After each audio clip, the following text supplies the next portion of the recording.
Hey, Mike here. And if you like what I'm doing on the podcast and elsewhere, and if you want to help me help more people get into the best shape of their lives, please do consider picking up one of my best-selling health and fitness books, including Bigger, Leaner, Stronger for Men, Thinner, Leaner, Stronger for Women, my flexible dieting cookbook, The Shredded Chef, and my 100% practical and hands-on blueprint for personal transformation inside and outside of the gym, The Little Black Book of Workout Motivation.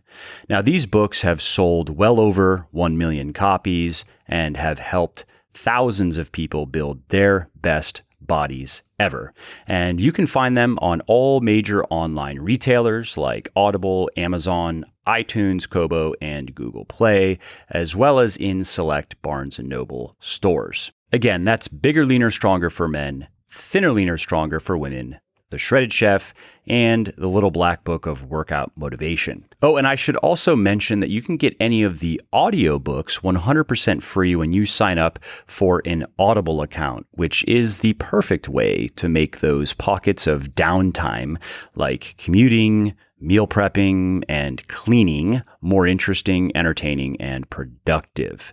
So if you want to take Audible up on that offer, and if you want to get one of my audiobooks for free, go to www.legionathletics.com/audible. That's LEGION athletics/AUDIBLE, and sign up for your account. Welcome, lovely listener, to another episode of Muscle for Life. I'm Mike, of course, and if you are new to working out or weightlifting in general, the world of bodybuilding can be quite intimidating. It can be confusing. It can be contradictory. Maybe you are getting mixed signals about how much muscle you can gain or how lean you can get. Maybe you are struggling with the terminology, sets, reps, mesocycles, macrocycles, microcycles, cutting, bulking, and so forth. And maybe you're just unsure of exactly what you should be doing in your workouts. Well, today's guest, Kyle Hunt, addresses all of those things and much more in his new book that just recently came out called Bodybuilding for Beginners. And I invited Kyle onto the show to discuss these things. And I know I've talked about many of these topics before, but I thought it would be helpful to some people to review the fundamentals of bodybuilding, and to others who have not gone through that beginner's rite of passage, to give them a good overview of the most important aspects of the game of getting jacked. In other words, Kyle shares a bodybuilding 101 crash course that is going to help newbies get up to speed faster and help remind even the more experienced lifters among us of the fundamentals that never change, the major levers and buttons that we can pull and push to keep getting bigger and stronger. And just because you know how I love my tangents, Kyle and I also discuss a few other things like fitness quackery and credibility, exercise science degrees, evaluating scientific research, and more. All right, well, I hope I have whetted your appetite for today's interview. Here it is. Hey, Kyle, welcome to my podcast, my friend. Mike, it's awesome to have you on here, or have me on here. Yeah, well, just to give people context, so Kyle had me on his show first, and then now I'm reciprocating. So yeah, we've done, 2 episodes on my show? That's right. It has been 2, actually. I just remembered the last one. But yeah, and I'm obviously thankful for, it's strangely hard to get on other people's podcasts, at least for me. Have you experienced that at all? I have. But what's wild is I think if you really want to be on the podcast circuit, and you've probably seen this recently within like the last year, I've been doing my podcast for 3 years now, but within the last year, it seems like there's like PR agencies that people hire to get themselves on podcasts. Because I get hit up maybe once a week by these agencies saying, hey, I'm representing so-and-so, here's their bio, would you be interested in having them on the show? And most of the time I'm like, no, I've never heard of this person. But Yeah. it's kind of giving me the idea that, okay, now I see why everyone's on the podcast circuit, or certain people are. Yeah. I mean, I get those emails often, and often they're people I haven't heard of who don't have followings. And also, see, I don't really care too much about that. If I see potential for an interesting conversation or to talk about something that hasn't been discussed ad nauseum already, oftentimes the people these agencies are representing don't check any of those boxes. They're just kind of random people with no followings that don't seem to really have any deep expertise or anything all that interesting to say. And so it's usually a no. And the guests that I do get are almost always me reaching out to people, which is fine. People who run other podcasts, particularly resistant to having me on. I don't know. Is it just me? It could be. I don't know. But I've heard the same thing from other people, though. Like even in instances where my podcast is actually much bigger than theirs. And I don't even like bring that up to try to flex or like weird flex, bro, but Strange flex. yeah. No. But trying to say, hey, so, and if it's an interview that maybe if we go in some different directions that my listeners haven't heard over and over, I could publish the audio on mine as well. Mine averages about 500,000 plays a month when you factor in YouTube as well. So it'd be good exposure for you. Like this could be a win-win still. I find it strangely hard to get people to want to have me on their podcast. So whenever someone who has a popular podcast comes along and has me, I'm particularly appreciative.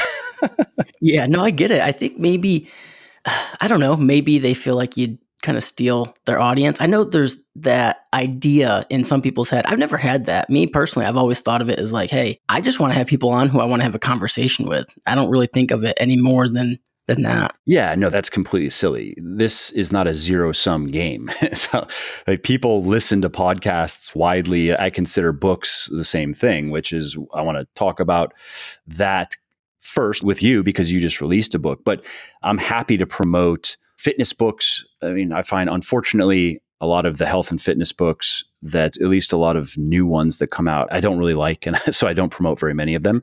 But if there is one that comes out that's good and somebody who has good information, someone like you, for example, I'm happy to tell people about it because again, it's not a zero-sum game. People read widely. I don't even want people to only read my stuff. I want them to read other things. I just would prefer they read other things that are good and not waste their time with quackery, which there is so much in our space. You can't go more than 3 clicks deep into the health and fitness book space on Amazon without running into something completely ridiculous. Well, that's just it. I mean, there's so much quackery in this industry that when you find somebody who has the same ideas that you do, I mean, that's why I like to have those type of conversations to put those people on my platform and, kind of help spread the good word because it's hard to sell the type of, I know we talked about this on my podcast, but it's hard to sell the type of information that we sell because it's not as flashy and it's not filled with bullshit. It's kind of a unique angle because we're selling the truth where the truth is hard to sell. Yeah, it's just kind of unpalatable, right? I mean, you can only make energy balance and mechanical tension and progressive overload and compound exercises and volume you can make it so sexy. It only has so much sizzle before you just start to become the quack. So that's very true. And, for me, it's not even about finding people who necessarily have the same ideas. It's just people who know what they're talking about. They might have a very different idea. And sometimes that actually happens, even for me, where I come into a discussion. Maybe it's just an assumption that I know is an assumption that I haven't really looked into. Like I had a discussion with Andy Galpin recently, which unfortunately the audio was all garbled. So we're going to redo it. But it was about muscle fiber types. And I let him know early on, right in the beginning of the interview, I was like, this is something I haven't looked very much into. I've looked into a little bit of research and a bit too technical to have much of an opinion on. And it's something I know that it's not very important in the scheme of getting jacked. It's interesting, but you could not even know that there are different types of muscle fibers and you can get into great shape and, do everything you want to do. And as I really serve, my crowd really is everyday normal people who want to get into great shape. They don't have, though, a tremendous amount of time or energy to dedicate to fitness, whether it's educating themselves or doing it. And I understand I'm in a similar boat, similar-ish, just given that I'm busy. So I'm in the gym 5 or 6 hours a week, and I do study regularly as a part of my job, but I have a lot of other things. I don't have hours a day to just like peruse random things and just take on hobby kind of learning projects at this point, because my routine that includes recording podcasts, writing articles, writing books, running businesses, it's maybe on average 50 to 60 hours a week that I need just to get that stuff done. So in that way, I can relate to the people I attracting the most. And for those people, something like muscle fiber types, I don't know, it's just something I never really looked much into. And so I had a couple of things where I was like, this is what I've heard. And I wouldn't say I even assume it's true, but I don't know. This is what I've heard, or this is what the research I looked into seemed to suggest. And he was like, oh, no, that's not correct at all. You're completely wrong. Let me explain to you how this works, actually. And I was like, well, cool. Actually, I get to learn something. So that's neat. But yeah, so I'm cool with that if people have different ideas. But then there are certain things, which I know this is what you're referring to, like, for example, you take the fundamentals. If somebody says they want to come on the show and argue with me that energy balance is an antiquated model and it doesn't actually work. We need to move beyond that and really look at the quality of calories and hormones and blah, blah, blah. That I'm not interested in. I'm not like, no, you're wrong. Actually, you're just wrong. And I'm not going to waste my time. I'm sorry. Yeah, I mean, and I'm all for having people on and trying to learn from everybody, even if they have crazy ideas. Because I think once you have a really good understanding of the fundamentals, the basics, and the science behind it, and you have a really strong understanding, you can take in information. You have that built-in bullshit detector. So you can take information that might not be that good, run it through your filter, and then maybe you only pick out one little detail. Okay, well, that's something I'll use. 90% of it was bullshit, 10% I'll use.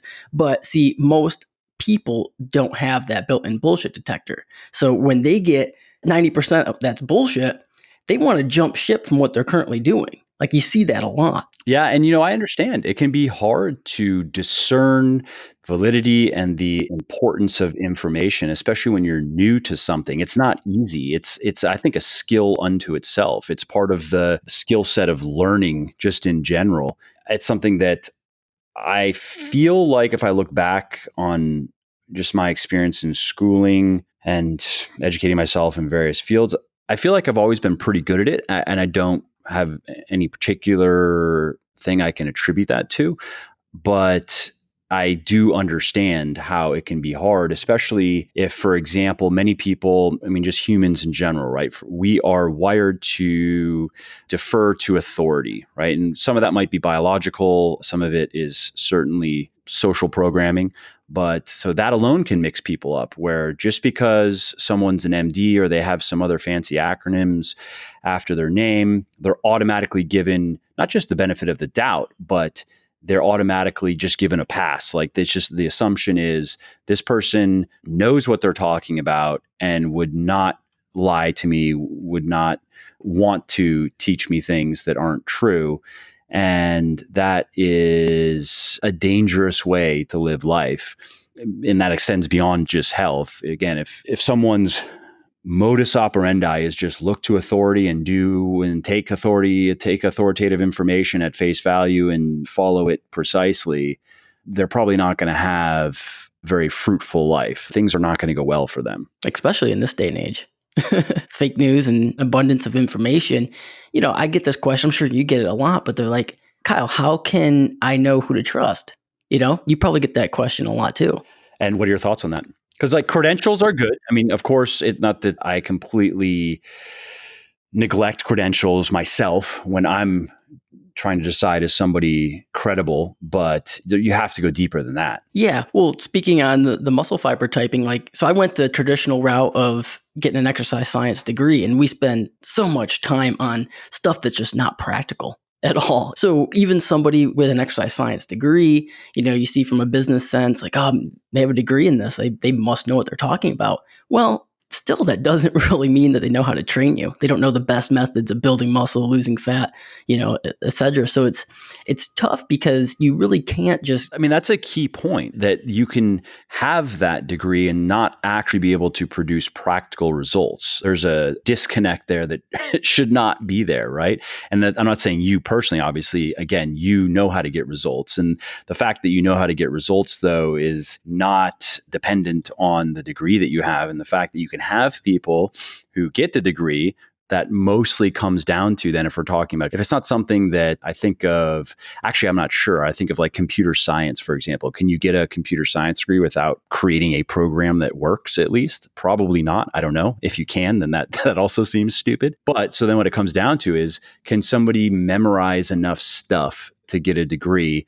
It shows that, I guess, they have some dedication and they have some discipline, and they're probably, maybe they're at least average IQ or slightly above average, but you can't really infer much more than that if the degree is of that nature. You know what I mean? Yeah. I mean, in 4 years of an exercise science degree, I think we talked about programming in one course in 4 years. And it was the most elementary programming ever. I mean, which is fine. I mean, it is what it is, but one course in 4 years. That's wild. Now it makes me think of doctors who spend, 6 hours on nutrition or something? Because they have the MD behind their name, it's, there's some type of authority. Yeah, or if you have, oftentimes online, you have quote unquote doctors who are chiropractors. They don't come out right and say that. They might even have pictures of themselves in the with the stethoscope and trying to look like an MD, and they want you to think they're an MD, but they're not. Yeah, nothing against chiropractors as a whole, but it seems like if there's one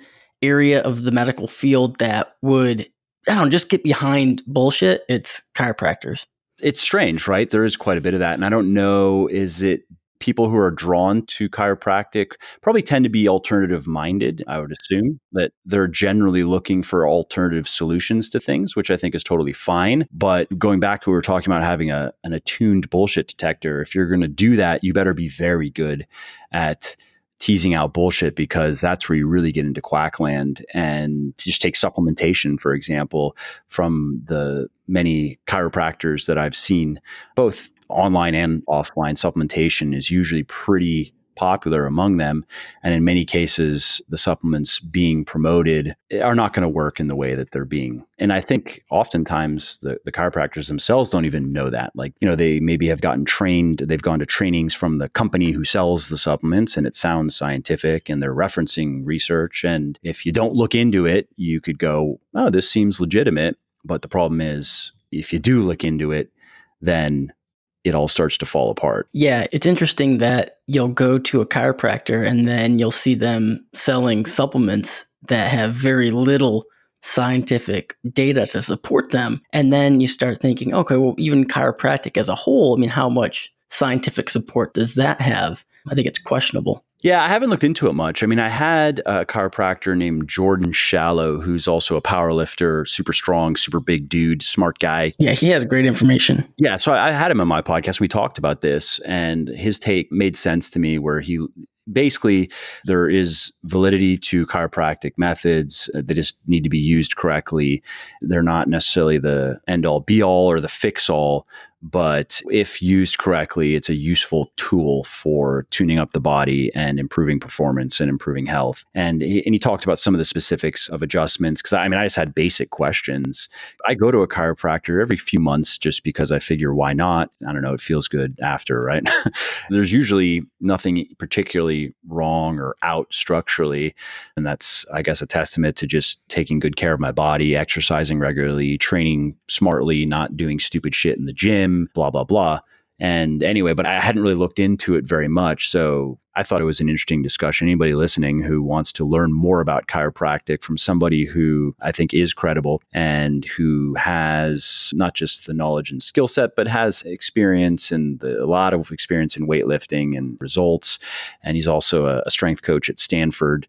He has to produce results. You don't get a job like that, and you don't keep a job like that unless you can keep those athletes firing on all cylinders. So if anybody listening wants to check that out, just hit my podcast feed and search for Shallow. It'll be a bit back, so you might have to expand it out, but Jordan Shallow is his name. Yeah, I was just going to say that, I'm sure it's like any other industry. You have people at the top level, very high level, and are super effective with it. And then, of course, you're going to have people who are on the opposite end of the spectrum, too. Yeah, I have something else I haven't looked much into, but looked at some of the research on homeopathy. And it seems like there's a similar argument to be made for that, where you have individual practitioners who are very knowledgeable and who can tailor homeopathic remedies to people and the exact issues they're having. Like there is some evidence to support that, but the random homeopathic junk that you would buy in Whole Foods is just that junk, and there's no evidence to support any of it. Yeah, I haven't looked into that much. Another controversial health thing. Back to the point of credibility. So how does that work for you? Like, for example, for me, and I realized that this discussion, see, originally, just for people listening, I was thinking we would talk about powerlifting and bodybuilding. And we could still get into that, but I think this is an interesting discussion. So we may want to save that for another episode, actually, and just keep on following this one. But so this point of credibility, one thing for me is if I see someone who is promoting something that is just blatant bullshit, like let's say I see someone promoting collagen protein, I immediately would discount everything they have to say. And even if that's quote unquote unfair or a little bit extreme, but the fact is, so let's say someone's saying it's going to make your skin and your hair and your nails prettier. No, it won't. No, it will not. Collagen protein is actually trash tier protein as far as proteins go, at least for our purposes of why we eat protein every day, which is primarily to get essential amino acids, right? For me, that's automatically a turnoff. And I automatically assume that this person either is ignorant, like they don't know what they're talking about, which means they don't look into things enough and they're willing to endorse things, because you don't have to dig very deep in collagen protein to realize that it's shit. You just have to do a basic little bit of research. Muscle fiber type is something that it actually does require a lot of time. That's why I never really went into it. To answer a question, for example, of can you really turn type 1 muscle fibers into type 2 with enough training? That's a technical question that if you're going to really answer that in an evidence-based way and be able to explain the mechanisms and point to the evidence, it's going to take quite a bit of time and quite a bit of knowledge. And collagen protein, no. You really just have to do some basic reading on what this protein is comprised of, its amino acid profile, how it is digested.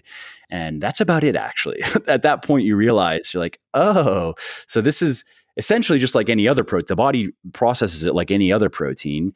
You do not have intact collagen molecules making their way into your blood and then your joints and your skin and your hair and your nails. No, it just gets digested like any other protein. And okay, so that means it gets broken down into these constituent amino acids. What are those amino acids? What does that profile look like? Oh, it's really low in leucine and a couple other essential amino acids. It's high in a couple amino acids that we don't really care that much about, and that you're not going to have any problem getting in your diet. Oh, okay, it's not really a good source of protein. That's the level of analysis that you have to reach. And so if somebody hasn't done that and they're promoting collagen protein, what does that say? It's either they did do it and they're like, yeah, I don't care. I just want to make some filthy lucre for my Lamborghini fund. Or they didn't know that and they don't really look into things then. Or they did look into it and they completely misunderstood it, in each of those cases, then why do I care what this person has to say? No, I feel the same way. It's tough because, I know of people who actually have good information, but like you said, either they're not looking into things deep enough or they're just looking to make a quick buck. And either of those, that's a way for me to discredit them. But you'll see it because let's say someone's an online coach and maybe they're even a pretty good online coach, but you see them constantly promoting stuff that has very little scientific benefit or really just bullshit stuff to their followers. And you're like, well, man, okay, you're trying to make a little bit of money off from affiliate codes, but you're promoting stuff that is not effective, has been shown to be not effective. So from my standpoint, which I'm sure a lot of other people who are semi-educated in fitness and training would assume, okay, well, if you're willing to promote that to make a little bit of money, well, then obviously you don't feel very strongly about your information, because if you have a very high standard for your information, you're not willing to risk it off from making a couple bucks off of an affiliate code that is promoting something that if you knew a lot about whatever it was, you'd know was not effective. Yeah, and you also can find something else to promote. And I understand making money. I'm all for making money. I'm all for selling things. I'm all for monetizing your following and earning the permission to make money from your following, which you do through building goodwill, through producing good content or entertaining content, whatever it is that you do that people are following you for. I have no objections to the economic factors, but you don't have to shill bullshit. There are good things out there that you can promote, like take supplements.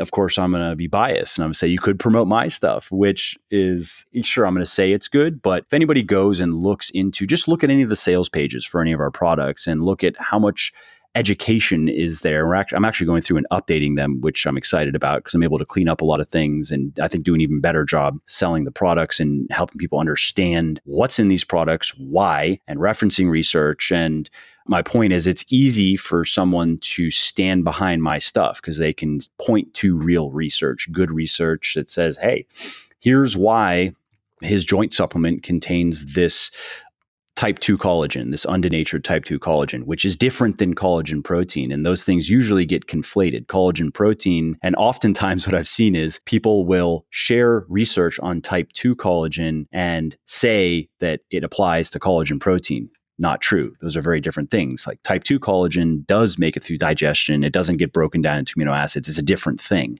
Take supplements, or there are other companies out there that do a good job as well. So you don't have to promote the shady company that sells testosterone boosters, completely overblown and overhyped fat burners, BCAAs, and collagen protein. You can find companies that have more integrity or at least are willing to do the work to create stuff that is actually evidence-based and is likely to work for most people. And of course, supplements being natural, some people don't respond. Some people don't respond to creatine. But, we're trying to create things that most people are going to get benefits from and create things that we can point to a large body of evidence for support. That would apply to whatever it is that you want to promote, right? Yeah, and that's just it too, the large evidence of support here, because another thing I get asked about a lot is like, oh, well, you can find a research study to support anything. So how do you really know? Well, when someone says that, I always am like, okay, yeah, you can find one individual research study that supports a wide range of outcomes, but the strength of evidence, something like creatine, yeah, not everybody is going to respond to creatine, but there's an overwhelming strength of evidence that it is effective. And that's, something I always look for as well. Yeah. I have a book that is going to be next year is when I'll be rolling it out. Ironically, the manuscript is almost done, but I want to finish this project I'm in the middle of first before I really get it fully done. And it's on understanding, it's just scientific research in general, but obviously it's mostly through the lens of exercise and nutrition research. And I worked on it with James Krieger and I'm excited to get it out. I don't expect it to be a tremendous bestseller, but it does a very good job explaining the fundamentals to anyone who's interested in being able to look into research themselves and at least be able to, like the book is where we give a checklist that helps. Okay, you have a study and you have the full paper, not just the abstract. You want to be able to go through it and have a pretty good understanding of what was done and what the results were, if it was a well-designed and well-executed study or not. You don't need to know that much. Like that, you can get enough information in one book to be able to do that. Are you going to be able to understand the nuances of the statistical methods used? No. Like for that, you have to these days, you probably don't have to go to school. You can just do a lot of the stuff free online, but you're going to have to take high-level courses to understand really the world of statistics as they're applied to research because it gets very complex. But you can learn enough to be able to quickly understand, should this study, and even aside from the weight of the evidence, how much weight should I put on this individual study? I mean, even something as simple as, of course, many people don't know this, but just something as simple as sample size, right? If a study had 6 people in it, that is not as robust as 60. And it goes over a lot of these things. So I'm looking forward to get that book out there just because I get a lot of questions along those lines too. And it'll be the perfect, hey, just read this and you will be in a really good place. For as far as a layman goes, you're going to know more about understanding research than probably anybody else that you know. Yeah, 100%. And what's cool about the fitness industry right now is if you want to get access to information, like quality information, we have more availability to research right now than we've ever had before. So, more research is constantly being put out. So it's there if you want to learn it. But the problem is, a book like this, what it sounds like, will be very valuable to people in the fitness industry, because I think most people, they don't really understand research, Yeah, and I understand. It's a technical subject. It's not you can't just pick up. I mean, you could pick up, there are reviews and meta-analyses out there that actually read pretty conversationally, and you don't need to have much technical know-how. And there's not too much in the way of jargon, and what is there you can Google, and you can kind of muddle your way through it and come to a decent understanding of what the authors wanted to communicate. But when you get into clinical trials and you get into more technical things, I understand it's very daunting, and it might take, if you were to apply the same approach, going into it not knowing anything and thinking like, I'll just Google the things I don't understand and I'll work my way through it. Getting through one paper might take 30 hours because you're going to spend so much time online trying to at least get to enough of a conceptual understanding of something like, p-value. Not that that's complicated, but okay, that's something you got to go Google, and it might take, depending on how statistically and mathematically literate somebody is, that might then lead them to other things they have to now clarify. Oh, what is this, like, standard deviation? What does that mean? Okay, and it might, now hours might have gone by, and they go, okay, I finally understand p-value. Let me get back to the one sentence that I in this section. It was in the first sentence, and now let's go to the next sentence. Oh, what is this? And so I understand it's not easy to just grab a study and read through it and go, oh yeah, that makes sense to me. And at that point, they'll probably just say, I'll just read the abstract. Yeah, exactly. Which you'd think would be okay, but oftentimes, as you know, but people listening don't know, that oftentimes the abstract doesn't accurately represent the conclusions or the findings. Oftentimes, because it is just a summary, it's missing key points that might be relevant for like what you're looking for. For example, if something isn't statistically significant, but maybe it was close and the effect size was actually fairly significant, you would file that differently in your brain than something that is very statistically insignificant and the effect size is insignificant as well. In the former case, you might go, yeah, I know this is iffy. I'm not sure if this really matters, but I feel like my understanding of these things makes me think it actually may matter. If we did more research on this, and if the studies were designed a little bit differently, I feel like it might come out a bit differently. And the effect size is fairly significant. So I'm going to do it anyway, knowing that, say, something doesn't cost me much money or time, or say some training technique or some supplement or whatever. But being able to research like that requires a bit of training. It requires a bit of education on it. Yeah, because there's a lot of details that just, quite frankly, they don't fit in the abstract. Hey, quickly, before we carry on, if you are liking my podcast, would you please help spread the word about it? Because no amount of marketing or advertising gimmicks can match the power of word of mouth. So if you are enjoying this episode and you think of someone else who might enjoy it as well, please do tell them about it. It really helps me. And if you are going to post about it on social media, definitely tag me so I can say thank you. You can find me on Instagram at Muscle for Life Fitness, Twitter at Muscle for Life, and Facebook at Muscle for Life Fitness. Let's talk about your book that you just published. Yeah, let's start with like what it is and what's in it, who it's for. I'd like to hear a bit about the experience too. Yeah. So the book is Bodybuilding for Beginners. And actually, I wrote this book. I think the way I came about this book was pretty similar to how you wrote your first book. Was I wanted a book that I wish I had when I first started. And, I recognize it's 2019. There's a lot of books like that. But in this day and age, I feel like they want two things. One, they want the information pretty much handed to them on a silver platter. Not everybody, but a lot of people. And two, they want to be able to take what's in a book and be able to directly use it. So I wanted to make a book that's very, very practical. Like I spent a ton of time on each exercise. Take like the squat, for example. You can read the 3-4 pages that are on the squat, and most likely you'll probably still have questions, but you'll be able to go into the gym and know how to squat.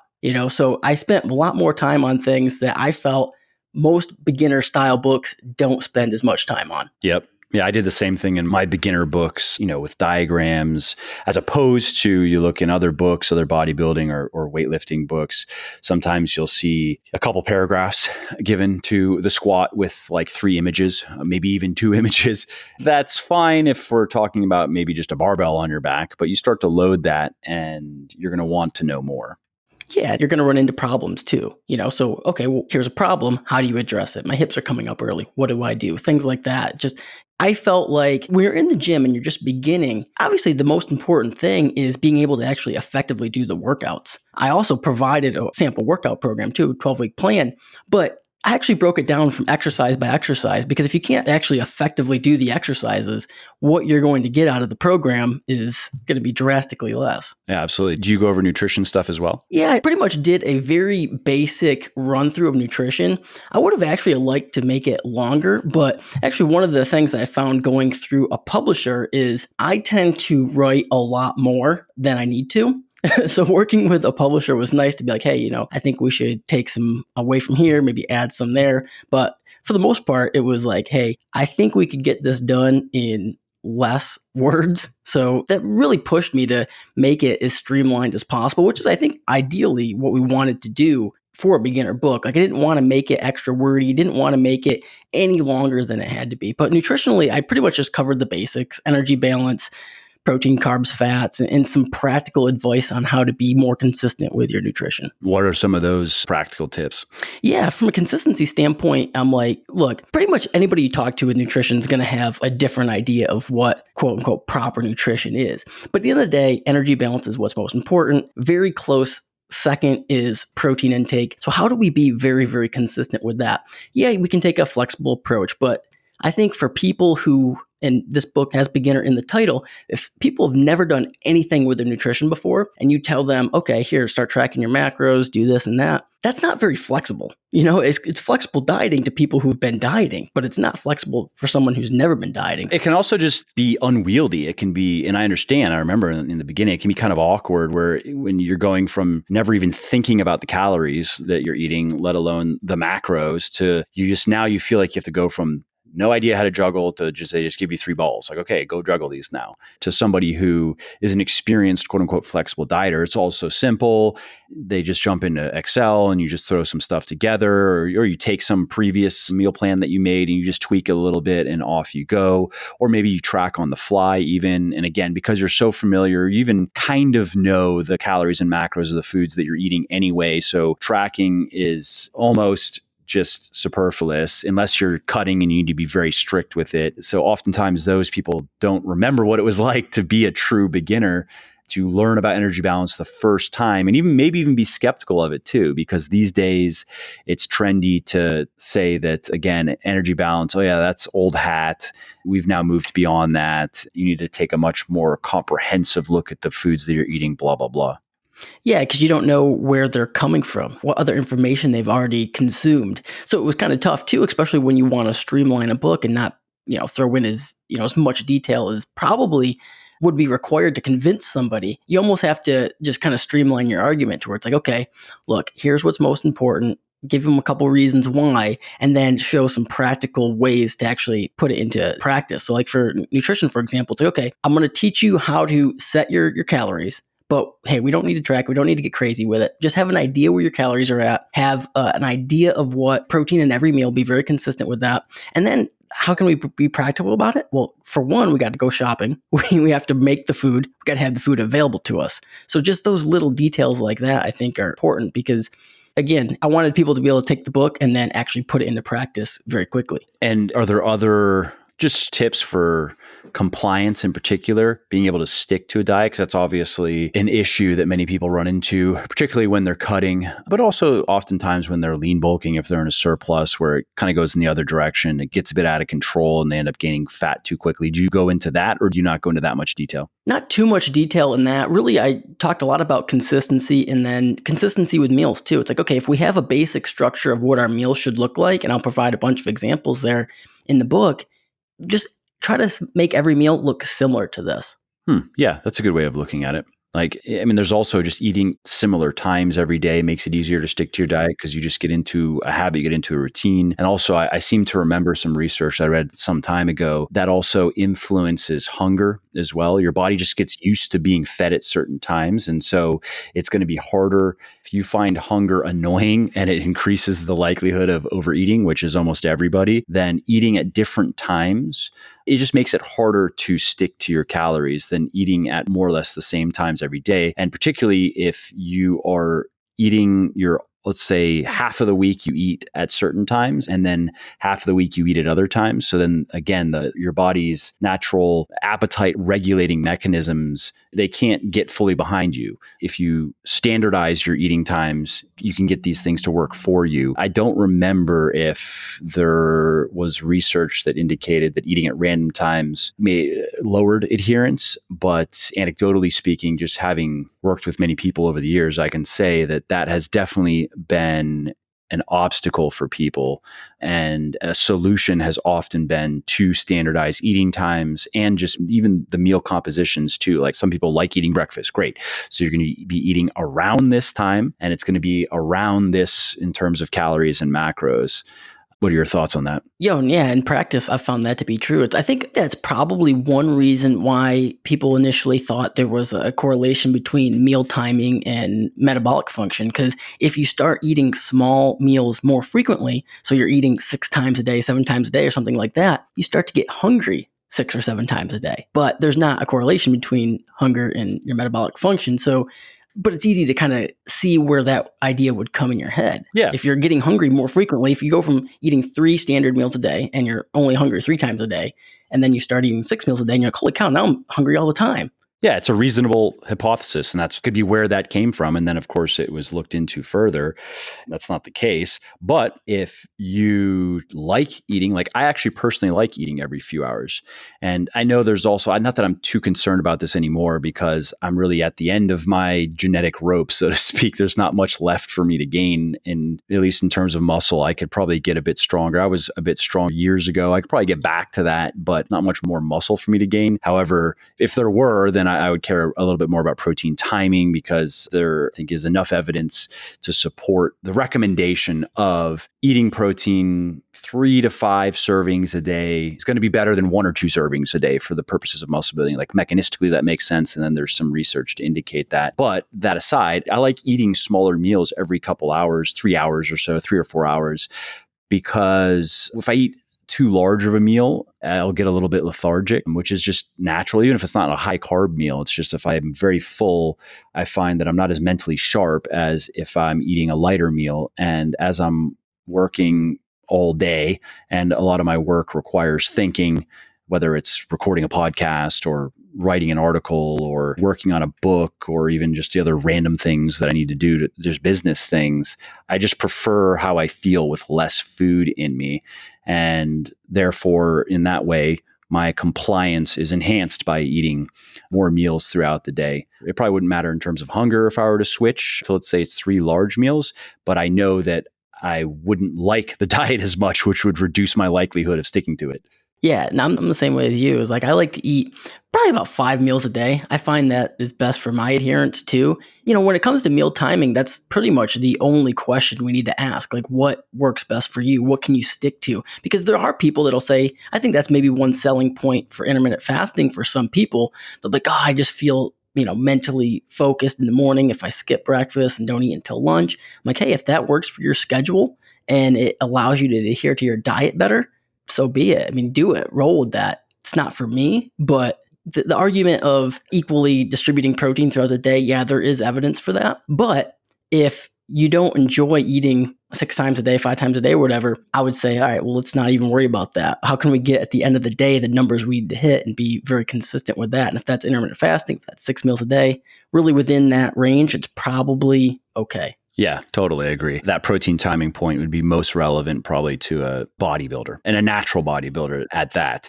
who is trying to squeeze out every last ounce of muscle and strength gain, which comes so slowly as you get toward the end. And you really are trying to just gain every little edge that you can. But for your just average everyday person who's, let's say, currently out of shape and just wants to get into really good shape, they can absolutely do that with an IF approach where they're eating protein. Maybe it's just like you were saying, a lunch and a dinner. Like that's it. They don't even have a snack. They just have, it's a dude and he has 80 grams of protein for lunch and 80 grams for dinner. And however he gets the rest of his calories, whatever. But yeah, finding a meal timing that works for you is definitely the key. In the book, which by the way, let's tell everybody the title just in case they're like, what, how do I find this book? Yeah, it's called Bodybuilding for Beginners. I can't remember. Did I say that in the beginning? I don't know. When I started talking about it or not, I can't remember. Yeah, I can't remember, but I just want to make sure people know. So they have to wait until the very end. What's the training programming like? You said you had mentioned that it's pretty simple, but what's it like? Yeah. So that was another thing I wanted to spend quite a bit of time on, where I think a lot of books pretty much just throw out like a kind of more like a list of exercises than anything. Just like, hey, here's a sample week. Here's what you do on day 1, day 2. For beginners, it works. We don't need really intricate programming from a beginner standpoint. But one of the things I wanted to do is just show how you can progress a training program. So there's 3 phases, phase 1, phase 2, and phase 3. And I actually threw in, ironically enough, we're going to talk about power building here, which we didn't get into. I would probably classify it as more of a power building program just because I wanted it to have a strength element to it, just because people, when they're first starting, you tend to see strength improvements before muscle improvement. So it's almost like you're going to get an easy win by getting stronger. So I incorporated that as well. Yeah, that makes sense. So what does that look like specifically? Like what kind of split? Did you give people options or you just say, here, do this? Yeah, so actually I spent a lot of time thinking about this. I'm like, man, should I do like a 3-day full body? Should I do like a 3-day push-pull leg, something like that? Ended up settling on a 4-day routine of just simple upper-lower. And I threw in some ways to make it more variable. So if, okay, you can't go 4 days a week, here's what you do if you can only go 2 days a week. And then I also threw in some ideas for people who, because I always get this question, and specifically me, when I first started, I was one of those people that like, okay, well, the program says 4 days, shit, I'm just going to do it 6 days, or you know what I mean? So I threw in some stuff to say, okay, look, it's a 4-day routine. I know you might want to do more for certain people. Here's what you can do on the off days to not ruin your progress by just doing too much that's worthless. And for that, is it just more accessory stuff? Like you can train your arms a bit more. You could do maybe some more side raises, but I don't want you doing more squats and deadlifts until the next week. Yeah, for the most part, just like, hey, look, on off days, you can even do some stuff outside of the gym. Like that's kind of what I pushed people to. Like, okay, look, try to just do something. If you want to be active, do something outside of the gym. Yeah, I mean, something I often recommend is walking. I think walking is highly underrated, especially if you walk semi-vigorously. You don't have to rush around like you're about to shit yourself. But if you are walking like with a purpose, like you want to get somewhere, obviously it's low intensity cardio, but it is cardio. It gets you outside. If you combine that with some nature, then that also can just increase your feeling of well-being. And you burn some calories, on average, probably 300 or 400 calories an hour, which is not nothing. And that way you get to eat a bit more food. So, it doesn't have to be anything super intense. No, I 100% agree. I actually talked about that in the book too, where I didn't put any formal cardio into the program. But one of the things I talked about is I want everyone to, and I think this is a good idea just for anybody listening too, is start tracking your daily steps. I mean, we all have our phones on us all the time. So if you have an iPhone, look at the health app. It tracks your daily steps. And I know for myself, if I'm not actively trying to be more active and doing some walks throughout the day, I mean, I work in my office. So I sit down, if I'm writing, recording podcasts, working with clients, like I'm at my desk most of the day. So, I mean, I'll only get like 3,000 steps unless I'm actively trying to get more. And I mean, 3,000 steps it's sedentary. It's extremely sedentary. So one of the things I talked about in the book is like, look, if you start tracking your steps and making an effort to get 8,000, 10,000, which isn't crazy for people. I know people listening are probably like, oh, I do that by lunch if I work an active job. Yes, you may, but people who work an office job definitely don't unless they're actively trying to walk more. Just getting 10,000 steps a day for someone who's sedentary is highly, highly underrated. Yeah. I mean, these days, I guess I'm not walking that much. I mean, I do little things like I take the stairs instead of the elevator, and I do go outside around lunchtime to get some sun. So I'm not tracking steps. But when I was in Florida and I had dogs at the time, now they both died, but I would walk them every day. And that was just my daily guaranteed cardio was, I didn't track steps, but it was like a 20-minute walk. And then I would walk to work as well because my condo in Florida was a few blocks from my office. So I'd walk there, walk home, walk my dogs. I enjoyed it, and also found that it definitely helped with staying lean. Like I noticed a little bit of a difference because again, calories do start to add up. And if it is 300 or 400 calories a day, that's pretty significant actually. And I was doing some additional cardio at the time as well. I was doing some biking, but I found walking to be a nice low impact in an obvious sense on the joints, but also on the body. Like I didn't feel like it cut into my recovery at all. If I was cutting, I didn't feel like it added anything in the way of stress, even though it did help with calorie expenditure. So yeah, it's an easy thing to add to the routine if you just sit down and carve out a slice of time of saying, okay, even if it's like, I'm going to go on a couple 15-minute walks or max 20-minute walks. It might be first thing in the morning. It might be figuring out, are there spots in my daily routine where I could walk instead of driving, for example, like maybe lunch, if it's only a few blocks instead of driving, can I walk? One of the guys I was talking to in the gym I work out with, he doesn't have a car. He takes the metro in and then walks like 12 minutes to the gym. He works upstairs in the same building and then walks back to the metro. It works for him. I mean, it's not that he can afford a car. He's a young dude and he likes that it helps him just get in extra walking. So, or if nothing else, it's just, taking 15 minutes at lunch to go out for a walk. And then maybe taking 15 minutes when you get home to go out for a walk. Yeah, it doesn't have to be anything crazy. I actually prefer people break it up into small chunks rather than saying, oh, I need to, wait until the end of it. Almost like the same thing as when you're tracking macros. If you're tracking your steps, but you don't do anything all day long, and then you look at 8 o'clock at night and you're like, oh shit, I've only done 2,000 steps. My goal is 8,000. Now you got to go on an hour walk or something. Like that doesn't make sense. It's not good for adherence long term. So I actually think like, hey, just look at little breaks in your schedule when you can get 10 minutes of walking in, 15 minutes of walking in. If you can do that 2-3 times a day, like shit, that'd be a big difference. And I've actually noticed with clients, people who are in specifically a fat loss phase, being sedentary just makes it so much harder than it has to be.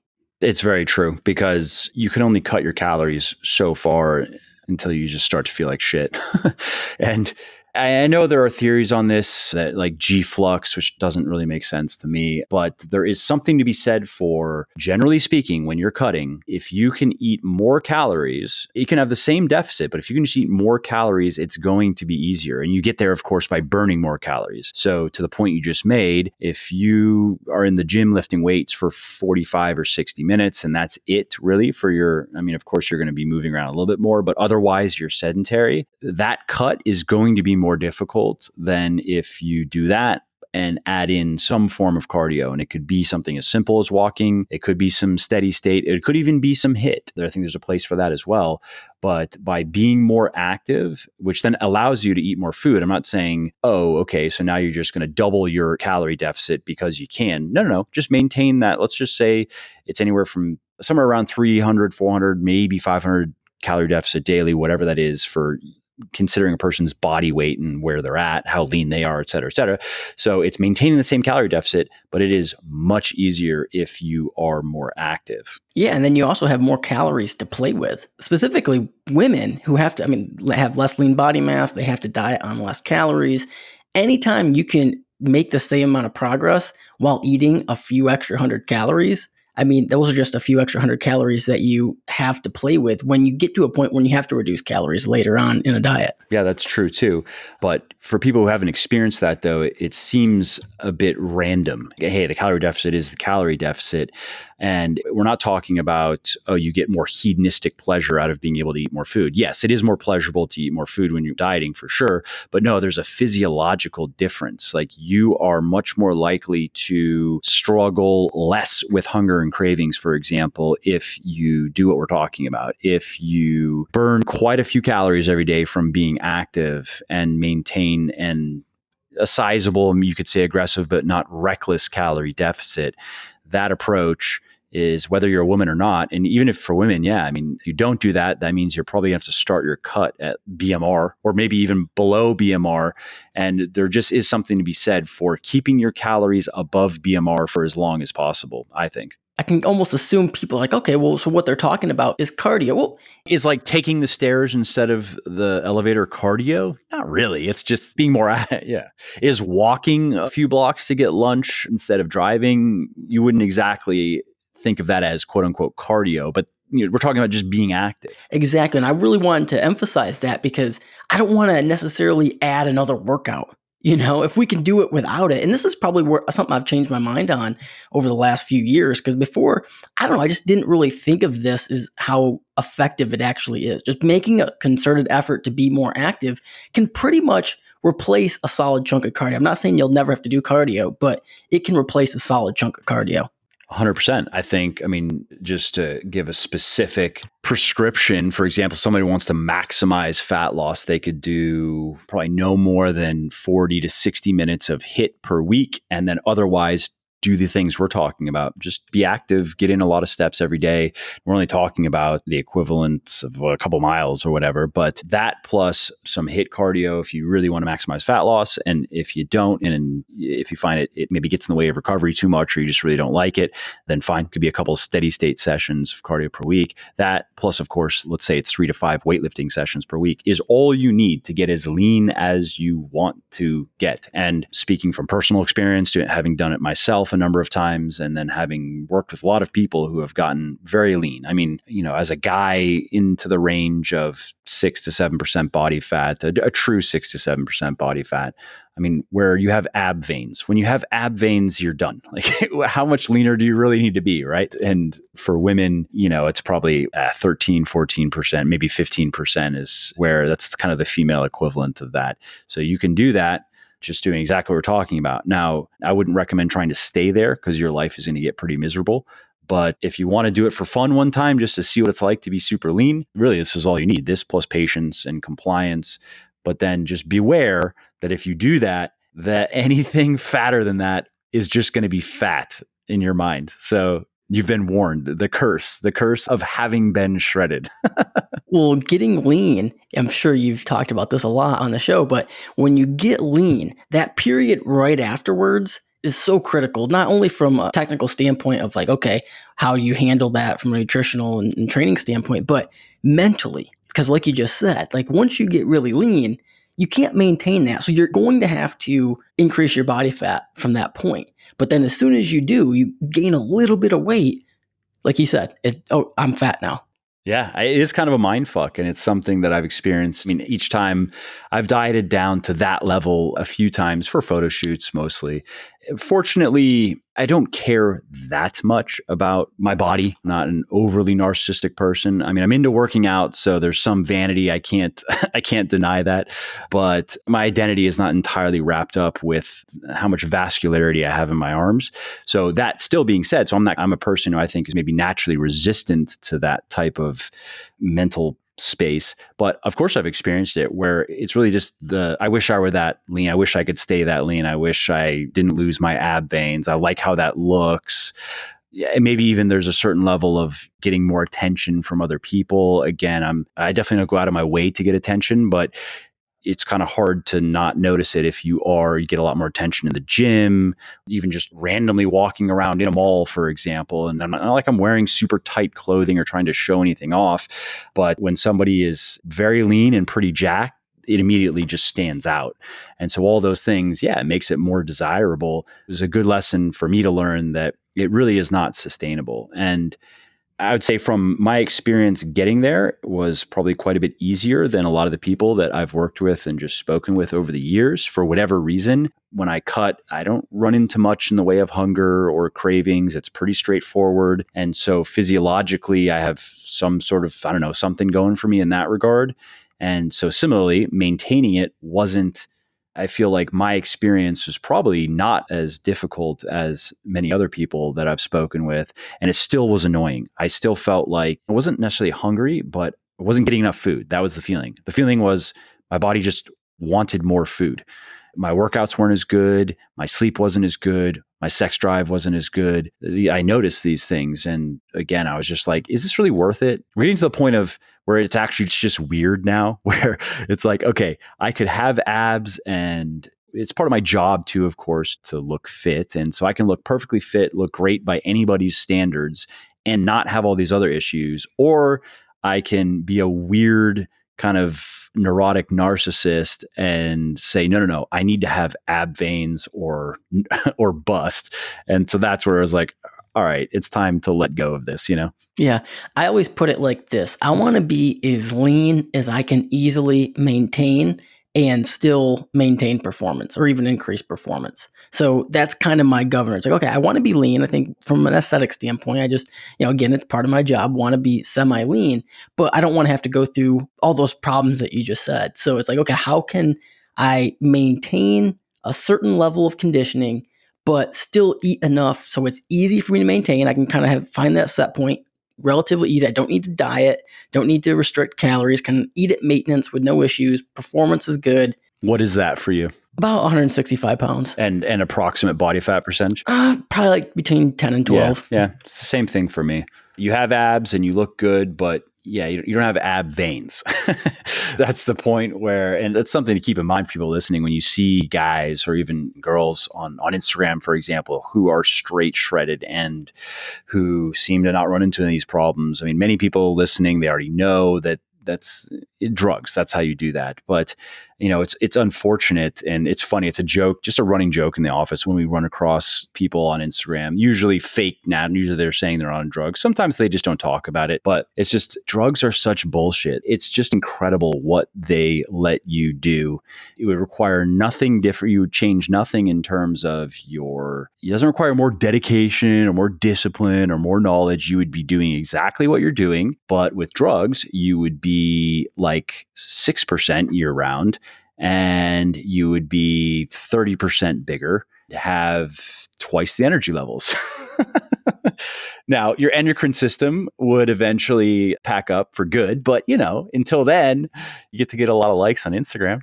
Yeah, and I think that has created just the struggle that people have with expectations. Yeah, absolutely. Because let's face it, natural weightlifters, natural bodybuilders don't look anywhere near as impressive as people on drugs. It's not even close. Side by side, you put somebody on, I think of someone like Eric Helms, who, I know him personally virtually, and I don't know him offline. I haven't known him for a very long time, but I do believe that he's natural. I do believe that he hasn't used, at least there's no evidence that I'd see that he's used a bunch of steroids in the past. And if you look at his recent prep pictures, which are very impressive, and there was one picture in particular where it's kind of like a Frank Zane style picture. If you look at it on Instagram, it's obviously a smaller picture, and the smaller picture gets the more shredded, the more jacked you look, right? So he looks very jacked there and very dry and very lean, obviously, and hard. There was an email that he sent out, which it just was a bigger version of that picture. And he still looked fantastic, but you lose a bit of that dry, hard, full, just muscle separations everywhere. And again, I'm not saying that to knock Eric at all. He looked fantastic. I've never been in that good a shape, so that's not what I'm saying. I'm just saying that you look at it and you go, oh, he looks great, but he looks natural. And when people with guys on drugs, no, you're like, oh, he looks great, and that looks like a lot of drugs. It's impressive. In some cases, it goes too far, and then I find it's a look for sure. But there are plenty of people who are on enough drugs, just enough and the right, and they balance everything where you're like, I got to say, it looks fucking impressive. No, 100%. What I was going to say was there was the famous study where they had 3 groups of people. Group A trained and took steroids, made the best progress. People who just took steroids made the second best progress. And then people who just trained, they made progress still, but made the least amount of progress in the 3-group setting, which obviously suggests you can just take steroids and still make progress and without even training. So I think sometimes people don't even recognize that. I think it was the guys on test gained like 6 or 7 pounds of muscle over the course of the study, which was like 11 or 12 weeks or something. Yep. Just on test alone. Like they did not train. And it wasn't even a super dose either. Yeah. So, I agree on that point of expectations, that it's just important to keep that in mind. And it's something that I'm sure even I keep it in mind myself when I'm looking. I don't spend much time on Instagram, but I just keep that in mind, that I look at everything that I'm doing and how disciplined I am with my diet and with my training. I think very good by anybody's standards, but I'll say absolutely, I look like shit compared to some of the guys I could go pull up on Instagram right now. And maybe that's me being harsh on myself, but that's just me being honest. And I'm okay with that though, because I'm not willing to do what it takes to look like that. That is just drugs. There's no amount of training. There's no amount. I couldn't be more, as far as my diet goes, I couldn't be more disciplined with my diet. It's like micromanaged down to even the individual foods that I eat because I want to get the extra goodies that things like blueberries and garlic can provide, not just garlic, but raw garlic. And in my training, again, very disciplined. I put in the work. I could push myself probably a bit harder, which I'm actually going to be doing. I'm looking forward to because I've been working on an updated second edition of Beyond Bigger, Leaner, Stronger, which is meant for intermediates. And so I'm changing the programming and I'm going to be doing it myself. I've done this kind of style of training in the past, but I'm doing it again. And it'll be, whereas previously I was doing Bigger, Leaner, Stronger. And that for me is a maintenance program. It's just not enough volume. I can make progress in a range where it kind of goes up and it goes down a little bit and goes up a little and goes down a little bit, but it's simply not enough volume for me to progress.